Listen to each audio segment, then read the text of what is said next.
Hello students, स्वागत है एक बार आपका पुनः।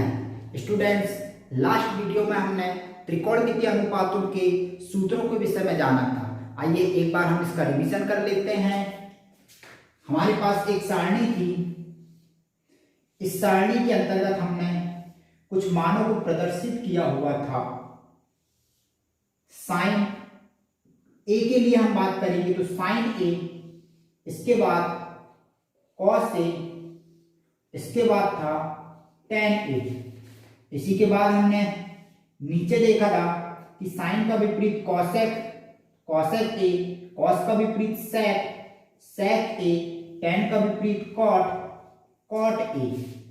इसी प्रकार इनके हमने कुछ सूत्र यहां पर लिखा हुआ था। ये लिखे थे हमने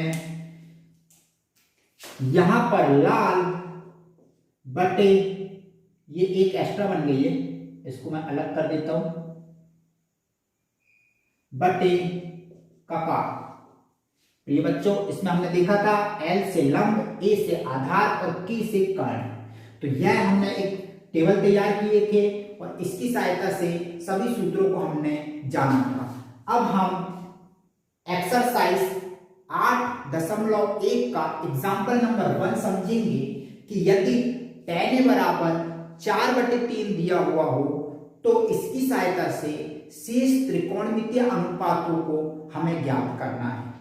प्रिय बच्चों, यदि हम देखें कि tan ए 4/3 है, मतलब हमारे पास tan ए का मान है, तो अब हमारे पास बचते कितने हैं मान? तो देखिए, sine A, cos A, cosec A, sec A, cot A, ऐसे 5 अनुपातों को हमें ज्ञात करना है। ठीक है, तो सर्वप्रथम हम लिख देते हैं जो दिया हुआ है, दिया है tan ए बराबर 4/3। अब tan ए का सूत्र होता है लंब बटे आधार, इसके बराबर में हम लिख सकते हैं लंब बटे आधार। प्यारे बच्चों, अब हम देखते हैं कि हमारे पास लंब और आधार है, कर्ण का मान नहीं है, तो सर्वप्रथम हम कर्ण का मान ज्ञात करेंगे। मान लेते हैं कि यह एक समकोण त्रिभुज हो गया। इस समकोण त्रिभुज में ए के लिए बात हो रही है तो न्यून कोण ए मान लेते हैं, यहां पर बी मान लेते हैं, यहां ये 90 अंश का है, सी मान लेते हैं ऊपर की तरफ।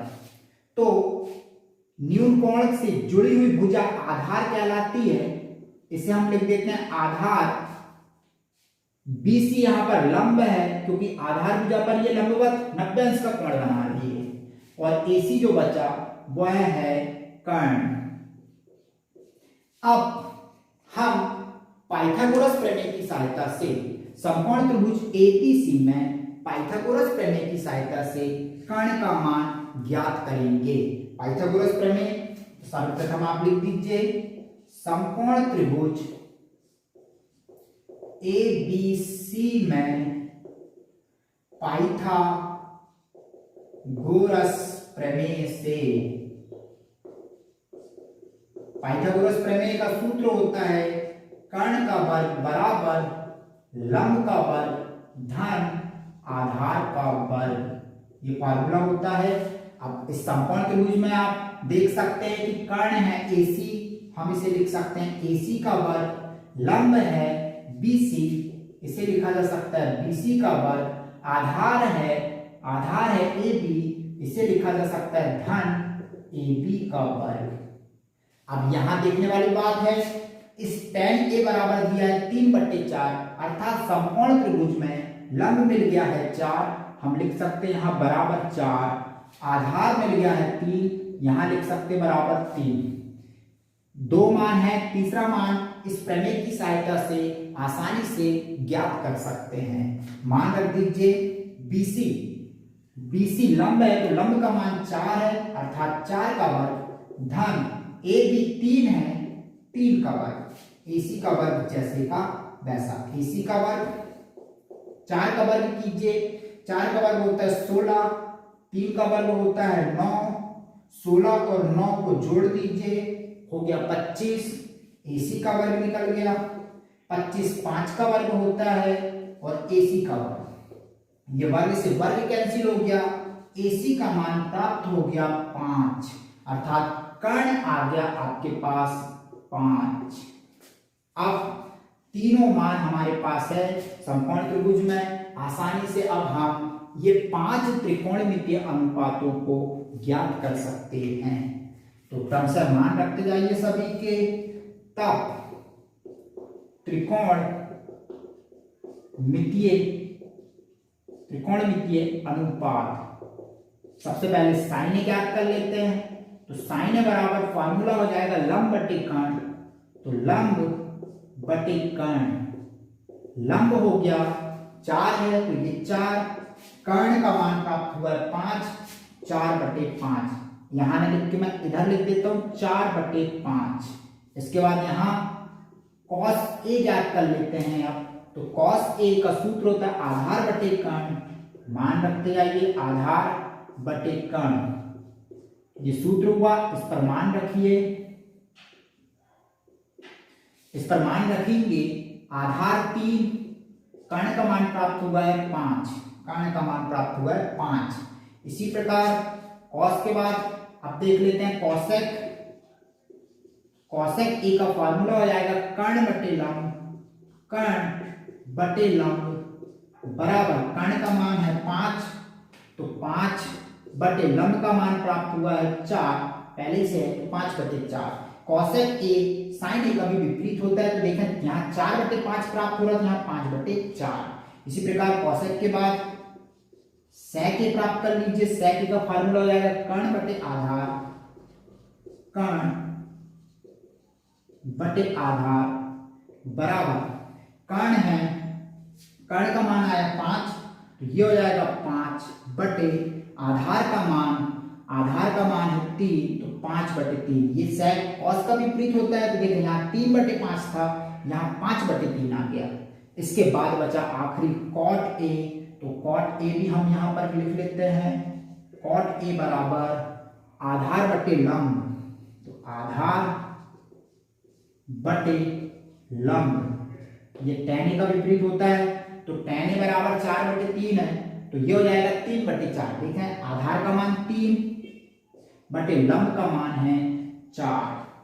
इस प्रकार सभी त्रिकोणमितीय अनुपात जो हमें ज्ञात करना था वह आपके सामने प्रदर्शित है। आंसर डाल के बहुत अच्छे तरीके से आप लिख सकते हैं। आंसर साइन ए का मान प्राप्त हो गया, साइन ए बराबर 4 बटे 3। इसके बाद cos a बराबर प्राप्त हो गया 3 बटे 5। इसके बाद cosec a प्राप्त हो गया है 5 बटे 4। इसके बाद sec a, तो sec a भी आपके सामने प्रदर्शित है 5 बटे 3, ये 5 बटे 3। इसी प्रकार cot a, तो cot a भी आपके सामने प्रदर्शित है 3 बटे 4, ये 3 बटे 4। इस प्रकार हम किसी एक त्रिकोणमितीय अनुपात की सहायता से अन्य सभी त्रिकोणमितीय अनुपातों को ज्ञात कर सकते हैं।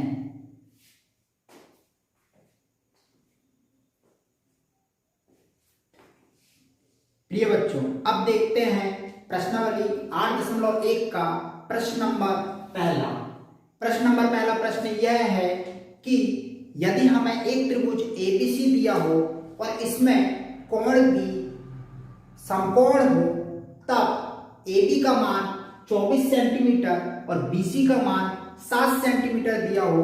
ऐसी स्थिति में sin A, cos A, sin C, cos C के मान हमें ज्ञात करना है। यह प्रश्न आपके सामने प्रदर्शित है। अब हम इसे देख लेते हैं कि इसे किस तरीके से हल करेंगे। सर्वप्रथम आप देखिए कि एक समकोण त्रिभुज एबीसी है जिसका एक कोण भी समकोण है। तो सर्वप्रथम हम यही बनाते हैं कि यह एक समकोण त्रिभुज है मान लीजिए, और इसमें इसका एक कोण भी समकोण है 90 अंश। यहां हम ले लेते हैं कोण ए, यहां पर ले लेते हैं सी। ये अलग अलग बिंदु हो गए, बिंदु ए बी सी। अब देखें साइन ए कॉस ए, तो इस न्यून कोण के लिए हम ज्ञात करेंगे और इसके बाद साइन सी कॉस सी, अर्थात इस न्यून कोण के लिए हमें त्रिकोणमितीय अनुपात चाहिए।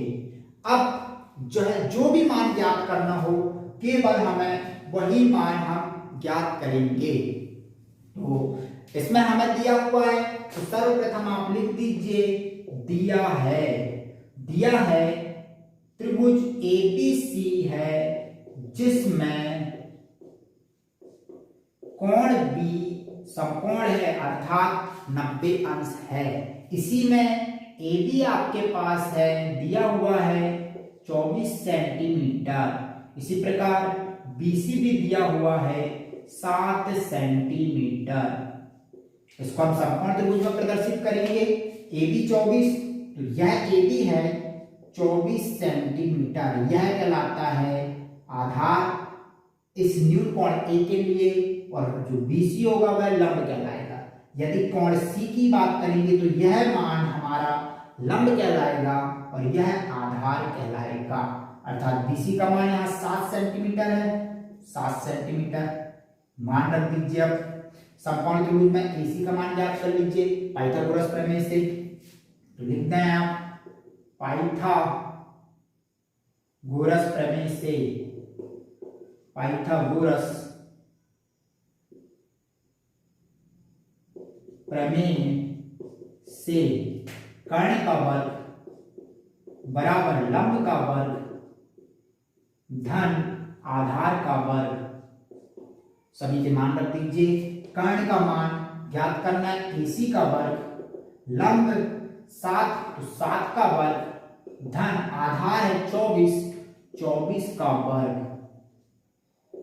आप आसानी से वर्ग कर सकते हैं। 7 का वर्ग होता है 49, 24 का वर्ग 576 होता है। यदि नहीं पता तो आसानी से हम ऐसा रफ में गुणा करके देख सकते हैं। 24 गुणित 24 वर्ग है अर्थात 24 का 2 बार गुणा करना है। गुणा कीजिए, 4 चुक्के 16 बचा 1, 4 दूनी 8 और 1 9, एक हम छोड़ दिए, 2 चुक्के 8 और 2 दूनी 4, हासिल में कुछ नहीं है, 2 दूनी 4 प्लस कर दीजिए 6 का 6, 8 और 9 हो जाएगा 17, आपकी 7 हासिल आ गई, 1 4 और 1 5, 576। ठीक है फ्रेंड, तो यहां हमने रख दिया 576। जोड़ दीजिए, 9 और 6 15 की 5 हासिल आ गई 1, 7 और 1 8 और 4 12 की 2 हासिल आ गई 1, 5 और 1 6, 625। AC का वर्ग, AC का वर्ग 625 का वर्गमूल होता है 25, तो 25 का वर्ग जिसे ना बने कोई दिक्कत नहीं, आसानी से आप अभाज्य गुणनखंड विधि से इसके गुणनखंड निकाल सकते हो। 5 से चला जाएगा 5 1 5, 1 बचा 12, 5 दूनी 10, 2 बचा 25, 55 25, फिर 5 का चला जाएगा 5 दूनी 10, 2 बचा 25, 55 25, फिर 5 का 55 25, फिर 5 का चला जाएगा 5 1 5। इस प्रकार से 625 के यदि वर्गमूल लेंगे तो करनी के अंदर इसके अभाज्य गुणनखंड आ जाएंगे।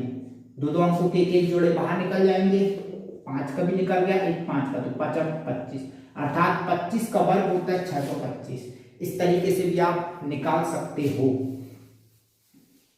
तो 25 का वर्ग, AC का मान चाहिए, वर्ग से वर्ग कैंसिल हो गया, AC बराबर प्राप्त हो गया 25।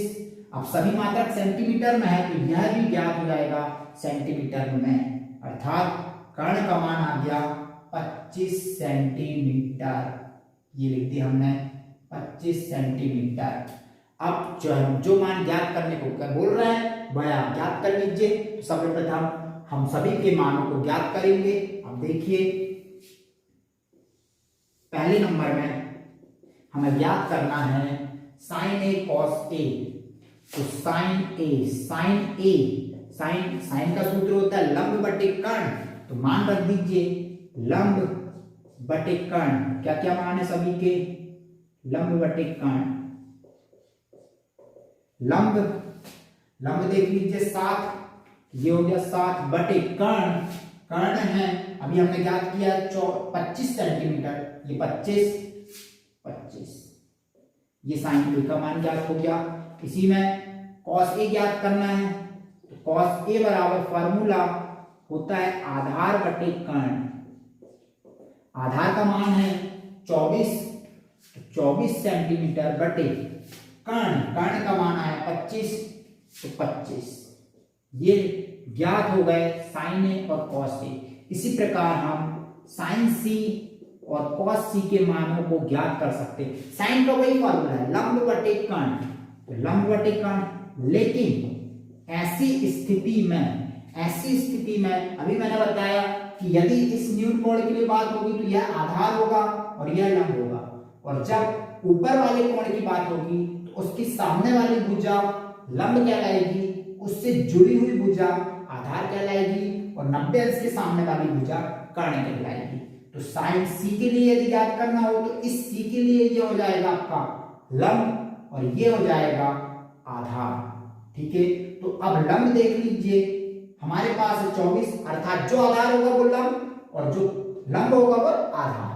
तो यहाँ ए बी 24 है, ये हो जाएगा 24 बटे कर्ण 25 है, यहाँ आ जाएगा आपका 25।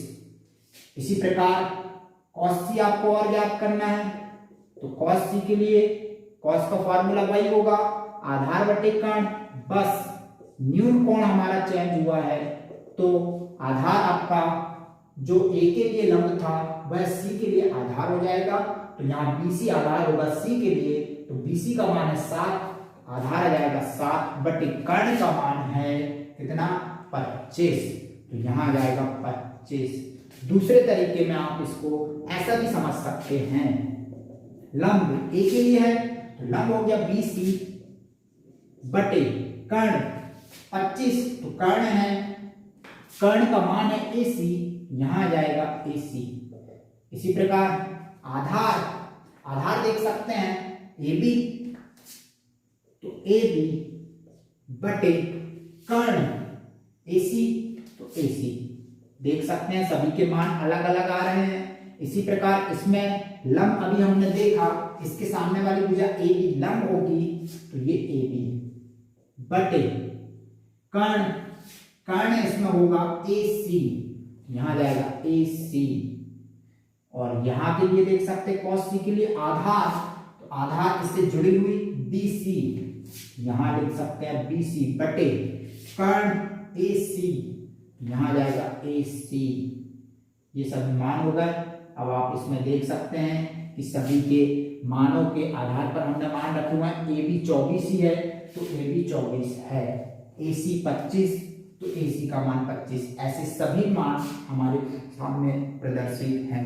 सभी के आंसर हम लिख सकते हैं।